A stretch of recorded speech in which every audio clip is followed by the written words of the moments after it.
আজকে আমি আপনাদের সাথে সয়াবিনের এমন একটি রেসিপি শেয়ার করব যা কষা মাংসের স্বাদকেও হার মানাবে। তাহলে চলুন দেরি না করে রেসিপিটি দেখে নেওয়া যাক। প্রথমে দুটো আলুর খোসাগুলো ছুলে নিয়ে তারপর আলুগুলোকে সাইজ মতো পিস পিস করে এইভাবে কেটে নেব। আমি সাইজগুলো মিডিয়াম রেখেছি, আপনারা চাইলে বড় ছোট আপনাদের ইচ্ছে মতো করে নিতে পারেন। অন্যদিকে একটি কড়াইয়ের মধ্যে জল গরম হয়ে এলে তার মধ্যে সয়াবিনগুলো দিয়ে সেইগুলোকে ভালো করে ভাপিয়ে নিতে হবে। 1-2 মিনিট ভাপিয়ে নেওয়ার পর ঢাকা দিয়ে সেটা আমরা গরম জলের মধ্যে 10 মিনিট মতো রেখে দেব। ততক্ষণে আমরা এদিকে বাকি কাজগুলো করে নিই। তার জন্য 3টে স্মল সাইজের পেঁয়াজ নিয়ে খোসা ছাড়িয়ে সেইগুলোকে আমরা এভাবে স্লাইস করে কেটে নেব। পেঁয়াজগুলো সাইজ অনুযায়ী কাটা হয়ে গেলে তারপর আমরা নিয়ে নেব একটি মিডিয়াম সাইজের টমেটো। প্রথমে টমেটোটাকে ছুরির সাহায্যে দুফাক করে তার মাঝখানকার বীজগুলো আমরা ফেলে দিলাম। এরপর সেই টমেটোটাকেও ছুরির সাহায্যে একদম ছোট ছোট টুকরো করে কেটে নেব।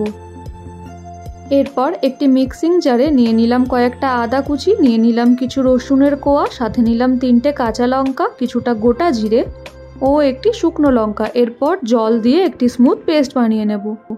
অন্যদিকে এইবার সয়াবিনগুলোকে আমরা ভালো করে ছেঁকে নিয়ে তুলে নেব এবং তারপরে তার মধ্যেকার জলগুলো ভালো করে নিংড়ে বের করে নেব।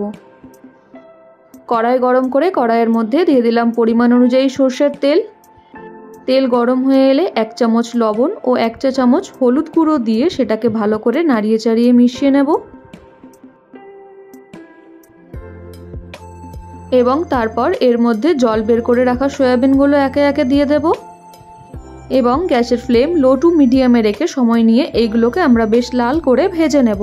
সয়াবিনের জলটা ভালো করে নিংড়ে বের করে না নিলে কড়াইয়ে এই সময় দিলে জলের সাথে তেলগুলো মিশে ফুটতে স্টার্ট করে।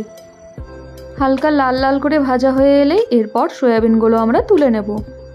এরপর কড়াইয়ে দিয়ে দেব আরও কিছু পরিমাণে তেল। তেলটা গরম হয়ে এলে তার মধ্যে দিয়ে দিলাম কেটে রাখা আলুর টুকরোগুলো। এইবার এই আলুর টুকরোগুলোকেও আমাদের বেশ লাল করে ভেজে নিতে হবে। 1/2 চা চামচ মতো লবণ দিয়ে দিলাম যাতে করে তেলগুলো ফুটে না আসে। এইবার একটু সময় নিয়ে নাড়িয়ে চাড়িয়ে আলুগুলো বেশ কড়া করে ভাজা হয়ে এলে সেই আলুগুলোও আমরা একে একে তুলে নেব। এরপর সেই বেঁচে যাওয়া তেলেই অ্যাড করলাম কেটে রাখা দুটো ছোট সাইজের তেজপাতা ও সাথে দিলাম কিছু গোটা গরম মশলা। কিছুটা নেড়ে চেড়ে নিয়ে তার মধ্যে দিয়ে দিলাম কুচি করে রাখা 3টে মিডিয়াম সাইজের পেঁয়াজ। এইগুলোকেও একটু সময় নিয়ে হালকা করে রঙটা চেঞ্জ না হওয়া পর্যন্ত আমাদের ভেজে নিতে হবে। গ্যাসের ফ্লেম লো টু মিডিয়ামে রেখে কিছুটা ভাজা হয়ে এলেই এরপর তার মধ্যে আমরা অ্যাড করব সেই কেটে রাখা টমেটো কুচি। টমেটো কুচি সহ পেঁয়াজটা আমাদের বেশ সময় নিয়ে আরেকটু ভেজে নিতে হবে যতক্ষণ না পর্যন্ত টমেটোগুলো প্রায় সেদ্ধ হয়ে আসে।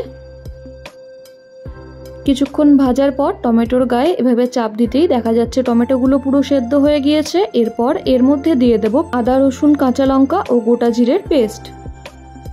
সাথে অ্যাড করলাম 1 চা চামচ হলুদ গুঁড়ো, 1 চামচ লবণ ও 1 চা চামচ কাশ্মীরি লঙ্কার গুঁড়ো।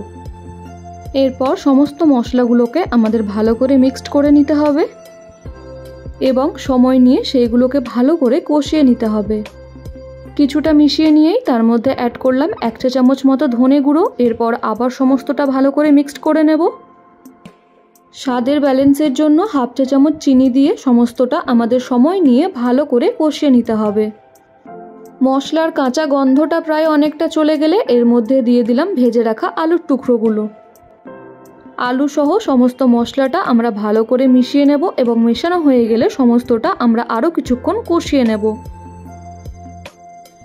প্রায় 10 মিনিট মতো ভালো করে কষিয়ে নেওয়ার পর এর মধ্যে অ্যাড করলাম ভেজে রাখা সয়াবিনগুলো।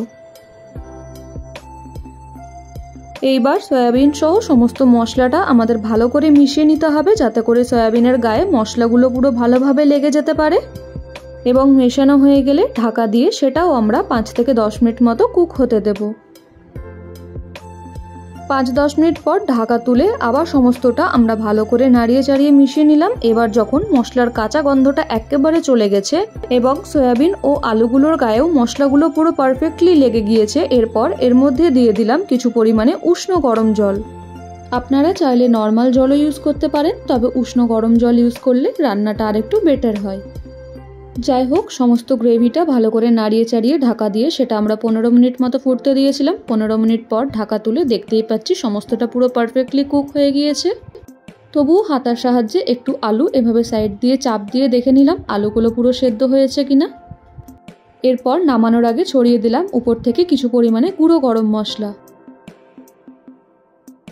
সব শেষে টেস্টটা আর একটু বাড়ানোর জন্য 1 চামচ মতো ঘি দিয়ে দিলাম। এরপর সমস্তটা ভালো করে মিশিয়ে নিয়ে গ্যাসের ফ্লেম লো টু মিডিয়ামে রেখে আমরা আরও হাতে 2 মিনিট সময় নিয়ে সমস্তটা ভালো করে কুক করে নেব এবং তারপরে গ্যাসের ফ্লেম বন্ধ করে ঢাকা দিয়ে 5 থেকে 7 মিনিট রেখে দিলেই রেডি হয়ে গেল আমাদের মাংসের স্বাদে সয়াবিন কারি। ওই যে বললাম, রেসিপিটি এত সুন্দর খেতে লাগে যে পুরো মাংসের স্বাদকে হার মানিয়ে দেবে। আমার কথা বিশ্বাস না হলে একবার নিজেরাই বাড়িতে ট্রাই করে দেখুন। তবে কেমন হয়েছে জানাতে ভুলবেন না যেন।